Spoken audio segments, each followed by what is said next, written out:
بلغنا فهم برحمتك يا أرحم الراحمين.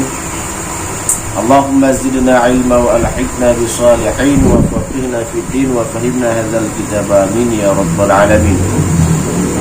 Kemudian mendatangi akan Raudhah, yaitu tempat yang antara kubur Nabi SAW dan mimbar. Maka sembahyang di situ 2 rakaat. Dan sayugianya membanyakkan pada tempat itu meminta doa, karena sabda Nabi SAW, ma bainal qabri wa mimbari raubatan min rayadil jannah. Artinya bermula tempat antara kuburku dan mimbarku itu adalah raudhah daripada beberapa raudhah syurga, yakni satu kubur daripada beberapa kubur syurga. Ya, kata Nabi.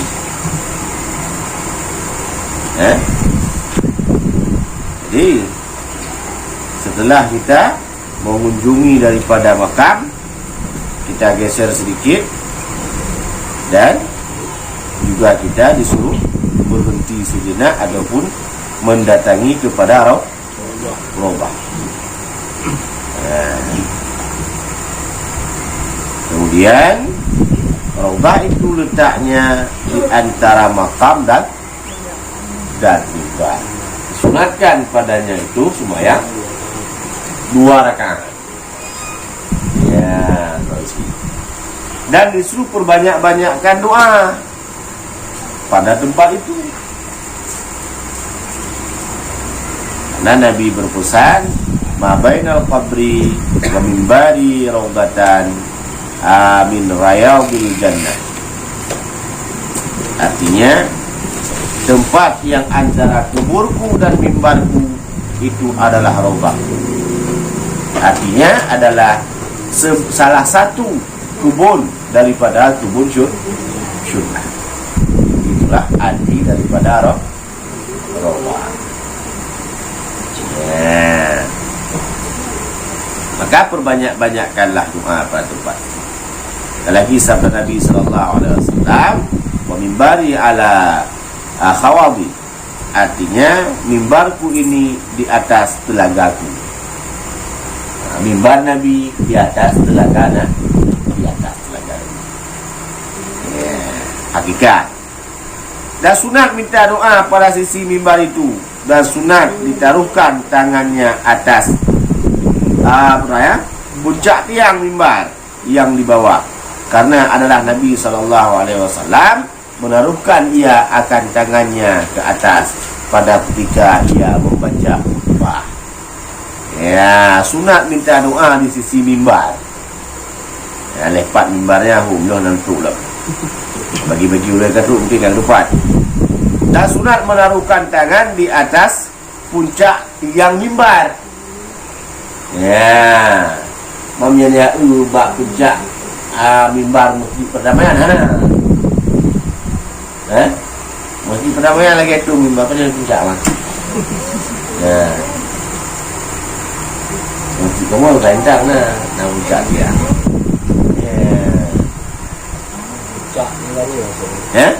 Hotel iya. Hotel macam dua. Tapi kalau misalkan kita di sisi Raudhah, kita berada dalam Raudhah, maka sunat matiangnya.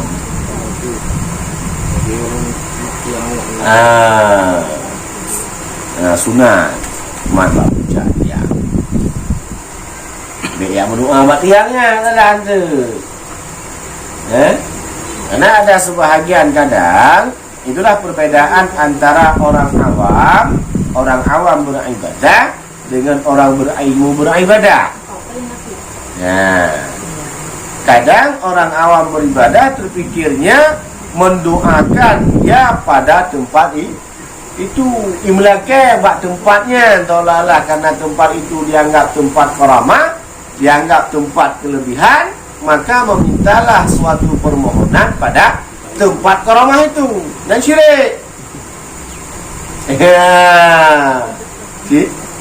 Syirik.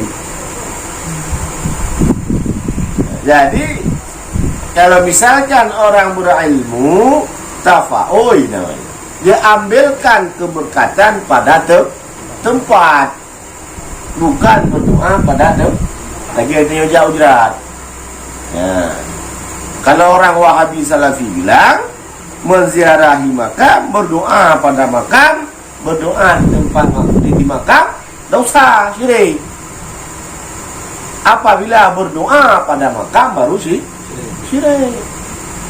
Kalau menziarahi hanya mengambil berkat pada kuburan-kuburan ataupun makam ulama lebih-lebih, maka itu tiada membawaki kepada syirik.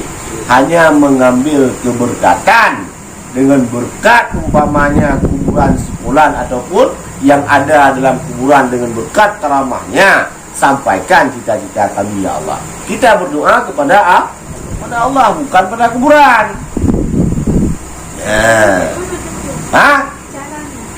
Caranya? Kita menziarahi, tadi kan nanti itu seakan-akan kita menduakan Tuhan. Mana ada menduakan? Kita menziarahi. Tujuan ziarah apa? Tujuan kita menziarahi kubur untuk apa? Salah satunya kan kita menziarahi kubur itu kan bermacam tujuan kita, ya kan? Kan bukan satu tujuan. Menziarahi bukan satu tujuan. Ada seorang anak menziarahi makam ibunya biar banyak dapat warisan, ada daripada ayah. Ada orang menziarahi makam hanya untuk membawakan malapetaka untuk orang yang ada dalam kuburan. Ada orang yang menziarahi makam membawakan doa kepada orang dalam kuburan. Yo kahanai berdoa, ada kok berdoa lah manjir. Udah dia tak mau berdoa, di rumah tak mau yasinan, tak mau tahlilan, sampai ke Makkah, di sana pun tak berdoa. Ada umpamanya tumbuh rumput-rumput di atas kuburan itu pun dicabut. Padahal mana dia cabut rumput kat kuburan? Tidak disuruh rapikan. Saya kan asal tajak biar anu nampak faleh cok blokri. Kalau kau saya memegang aku tegal kita ungkat perang. Ya. Katanya untuk apa? Membersihin makam. Alah kan aku bukan kau yang lagu. Tidak pegang. Tidak boleh. Ah, ini blokri orang pun tu. Hanya nak pegang saja, hanya yang berat. Nak pegang saja, hanya yang berat. Kerihan lagut, urut hanya berat. Jadi nak pegang saja, mana yang pegang? Mana depan?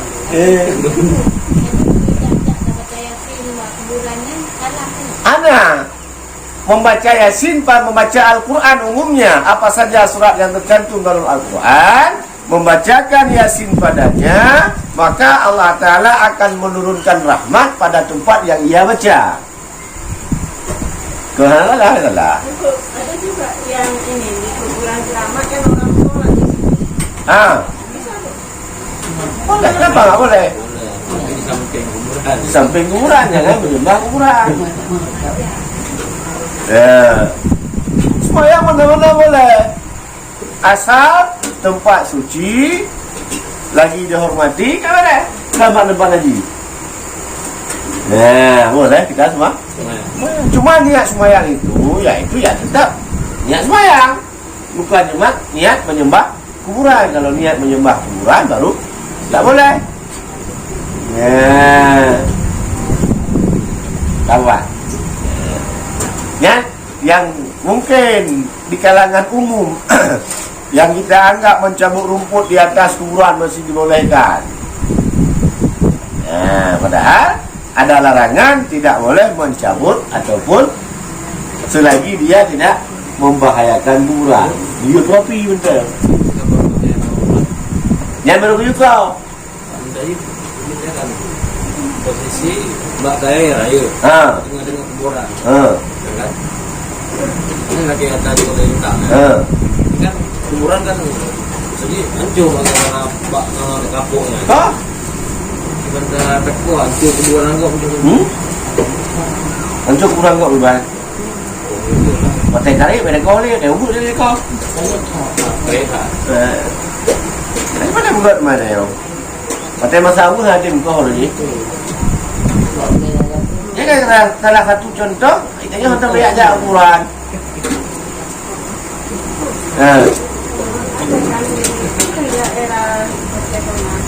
Orang bikin rumah di atas kuburan.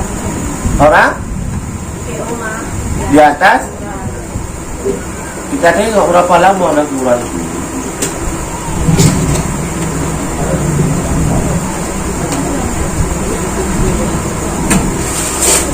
Kalau untuk jelasnya pun saya nggak tahu bagaimana hukum buat kuburan di atas rumah.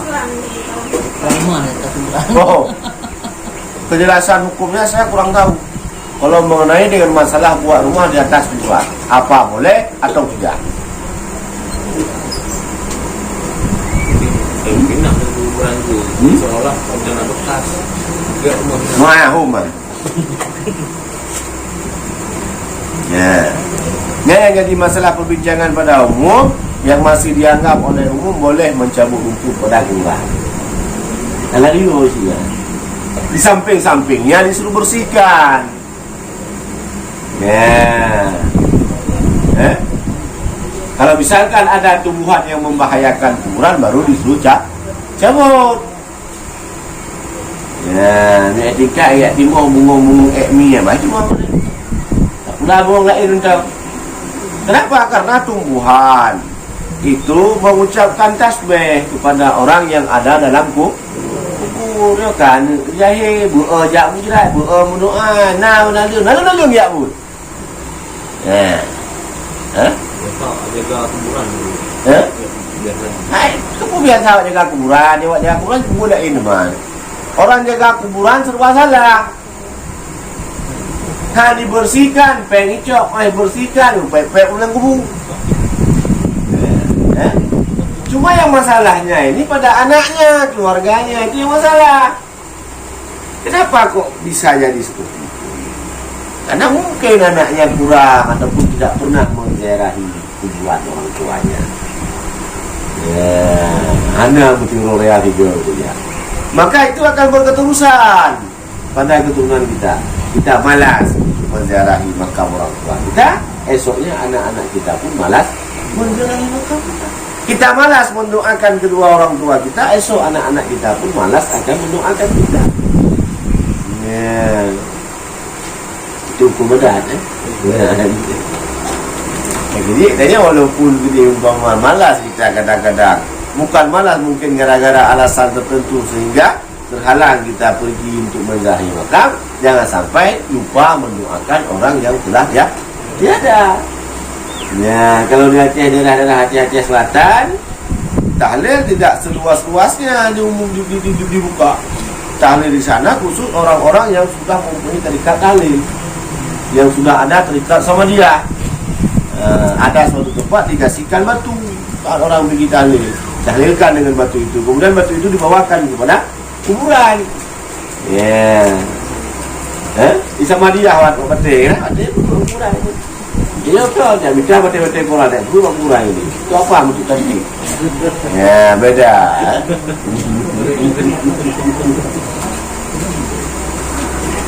Ya, benar. Nasi juga. Ya.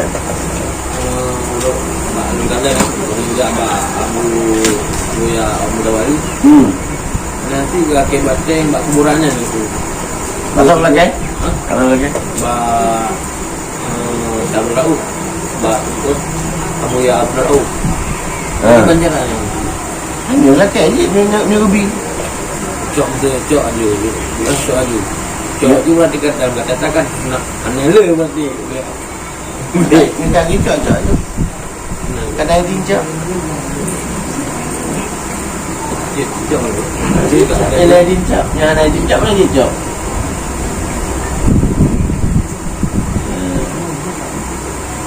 Kalau nggak ada yang buat apa dengan mati cok apa? Cok berkat, doa atau doa yang beneran. Cok matang jadi cok. Jadi dia nuku. Ini kan kayak mau ajak doa nya nuku. Tempat-tempat.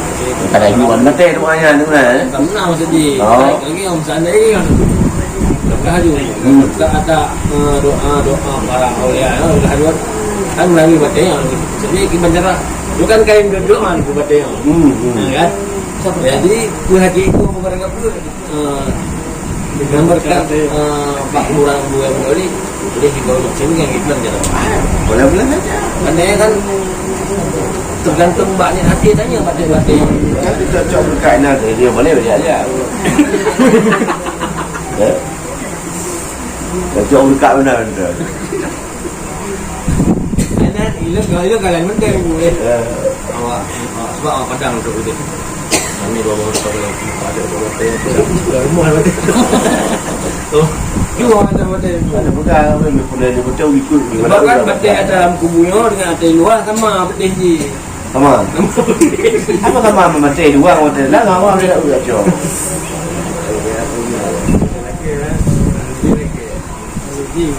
Masuk dua pun dia punya. Tergantungnya hati dia. Kalau misalkan pada yang punya apa yang nggak boleh, ya masalahnya yaitu kalau kita kembalikan kepada mencabut rumput harap, maka mengambilnya pun hak.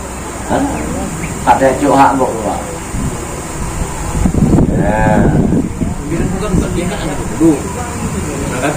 Apa nih jak karo itu mana? Betul, bukan itu. Maknanya lu mau dikurang orang tu. Iya, artinya rumput itu tumbuh ya di atas tanah. Ya.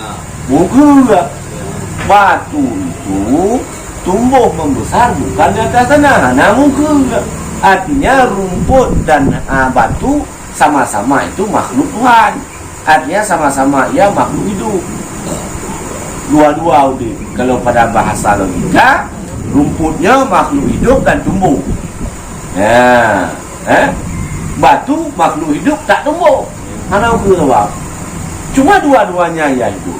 Dua-duanya ia bertasbih pada orang yang ada dalam kuburan. Oh, tengah tacok ada yang uno. Tak perlu lawat tu, ya. Lagi kan Aidin. Aidin maksud lagi. Ada keluarga kan yang. Bilangnya dia keluarganya Pak. Ini nanggu. Yang kubung. Nah, mesti ikut kamu baknya. Iya, masalahnya batu itu bertasbih ya kepada orang yang ada dalam kuburan. Orang di luar ya nggak dapat tasbih daripada batu itu. Gimana kebiduman? Seandainya dia itu mendapatkan biji, mungkin.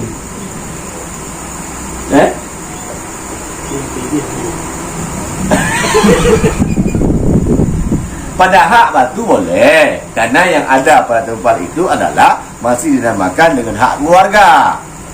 Ya, masih milik keluarga. Tapi pada satu sisi nggak boleh. Kenapa? Ada satu hak yang ada pada batu itu khusus diberikan kepada orang yang ada dalam kuburan. Jadi yang perlu macam itu, macam macam.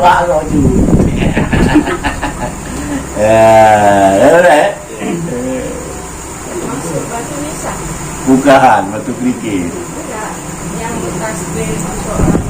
Semua masuk besar. Nah, karena dia yang menyangkut dengan barang yang hidup.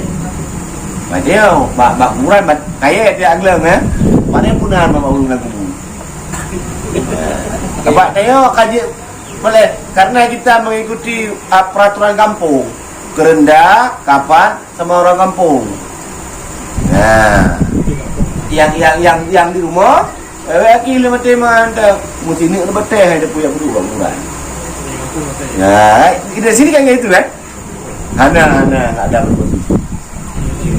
Kampung mati. Ya. Nasi ni tu. Bak orang nasi mati. Ana anjing je nalang. Hai naku. Cuma kita sayang sekali kita kepada orang yang punya kuburan umpama. Kita selaku orang ada duit umpama. Sayang kita kepada orang tua kita. Sayang kita kepada ibu kita. Sayang kita kepada anak kita. Cok ya blow keramik, ya blow semen, ya blow no pukul kuburan. Itu dah sayang kita nampak orang tua kita. Yang mati. Pak pukul kubur ciu. Padahal hukum buat kuburan di mana tempat umum haram. Ya. Hah? Anu dak ada macam mana, Man? Tak dibola. Apa kuburan di kuburan gempeng? Ini jong yang baca-baca orang yang tersusun. Kenapa nggak dikasih jor, nggak dikasih buat kuburan itu? Karena untuk mempersempitkan bumi. Kalau dikibat cornya, mempersempit bumi. Artinya, gara-gara cor tempat kita, seharusnya muat kuburan lain, untuk dua ataupun satu lagi. Tak ada cor lagi. Ya.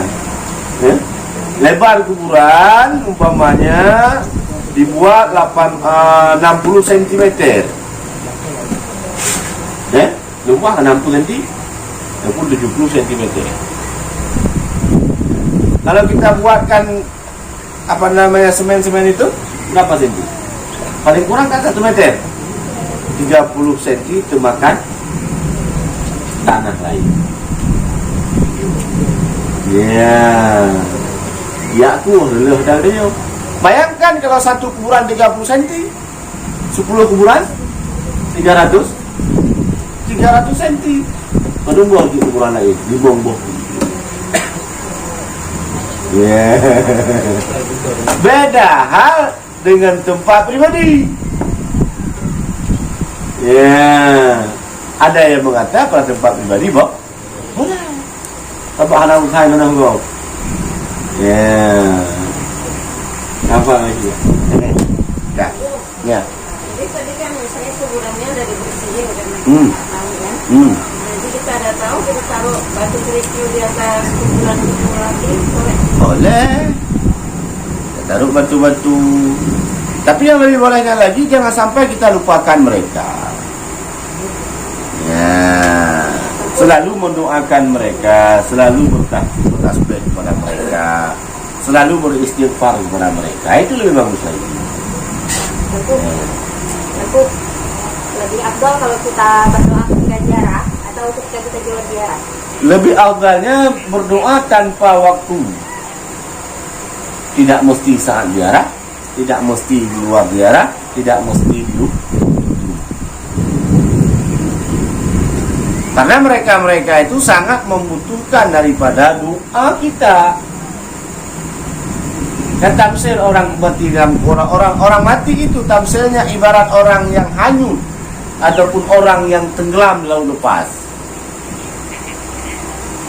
Lebih-lebih seorang anak yang mendoakan orang tua.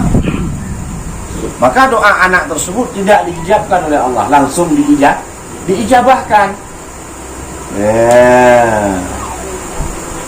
Tidak diijabkan oleh Allah.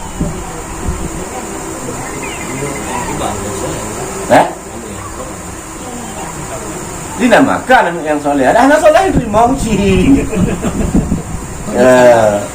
Anaknya enggak soleh, mendoakan kepada orang tua, diijabahkan oleh Allah. Kenapa disebutkan anak yang soleh yang bisa mendoakan? Karena anak yang soleh yang umumnya mendoakan orang tua. Dia ingat kepada Allah. Kalau ia ingat kepada Allah, juga ia akan mengingat kepada orang tuanya.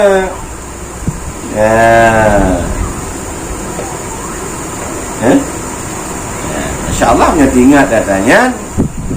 Mungkin boleh artinya kenapa? Kita bisa terpikirkan bahwasanya segini jauh kita ditinggal oleh orang tua, segini banyak kita berdoa kepadanya. Ini tingkat diri kita, belum kepada anak-anak kita.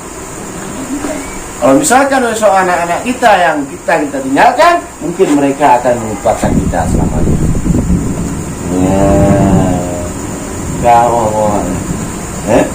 Kayaknya bukan dia baru-baru meninggal, rasanya sedih yang teramat sangat. Nampak menyenau duduk dan dia duduk punah. Dia menabubu nanti lembu. Menawai wifi yang dia duduk nanti. Tapi selang waktu lambat laun lupa. Mulai daripada lupa, daripada mungkin kasih sayang berkurang, teringatnya. Lambat laun lupa kita, sampaikan bahkan lupa kepada wajahnya. Apalagi kita lupa mendoakan dirinya. Ya, dia pun meninggal dengan dia akhirnya. Dia pihak ikhlas tak ada. Karena tak orang di samping kita menangis, maka harus degli. Harus degli. Karena melihat orang di samping kita banyak yang menangis. Musuh seandainya ibu dua manyet yang kita jauh lagi. Dalam mentai, dah dua lagi. Ya, berarti diri nangis kita ikhlas. Anak ikhlas lagi yang di rumah kau kedai. Habis itu nangis saja tak cukup. Tidak cukup dengan menangis. Anak you klik orang mati. Sedih boleh. Klik anak you. Klik apa boleh buat? Yang disuruhkan apa? Mendoakan mereka dan mengambil iktibar pada kematian orang lain, mengambil pelajaran. Sedangkan kita ke tempat orang meninggal sering, tak boleh tak mumpat. Bak orang meninggal dia tak mumpat. Macam mana yang kena banyak tau. Duk ke banyak tempat kun, bro banyak tempat kun, jika mati mentala kun. Padahal agama melarang, mengatakan yang jelek-jelek kepadanya walaupun dia itu je. Maka kata Nabi, barang siapa yang tidak bisa mengambil suatu pelajaran pada kematian saudaranya, maka tiada lagi pelajaran bagi dia. Dan sebab mati hadir pelajaran, maka tidak ada lagi pelajaran bagi. Kan mati, kalau misalkan sekarang mati seseorang itu menjadi suatu hal yang sangat lumrah dan bukan diambilkan suatu iktibar atas kematiannya seseorang. Dan orang merangka ataupun orang yang pergi tukang ataupun menziarahi orang mati hanya sekedar untuk tidak enak dengan orang itu, dengan keluarganya, bukan untuk mengambil suatu pelajaran. Padahal menziarahi ataupun tukang ke tempat orang mati untuk mengambil pelajaran daripadanya, bukan untuk yang lain. Gampang. Kayak dia pun mati mesti. Mereka buku sudah mati. Lalu untuk nali kepala, tak perlu ni. Kayak harapnya. Anda rumput ngomong. Allah Allah, sawab, sudah jadi.